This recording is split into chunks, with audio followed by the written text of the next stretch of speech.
সূরা Fatih overview, অর্থাৎ এই সূরাটির যে আয়াতগুলো রয়েছে, আয়াতের সারমর্মগুলো এক নজরে কোরআনে যেভাবে বর্ণনা করা হয়েছে। হুদায়বিয়ার চুক্তি সন্ধি এর ফলাফল নিয়ে কথা বলা হয়েছে 1 থেকে 7 নম্বর আয়াতে।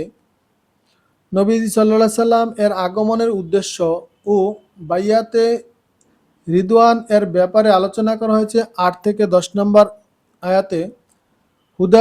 হুদাইবিয়ার বছর উমরার সফরে অংশ না নেওয়া লোকদের ব্যাপারে কিছু বলা হয়েছে 11 থেকে 17 নম্বর আয়াতে।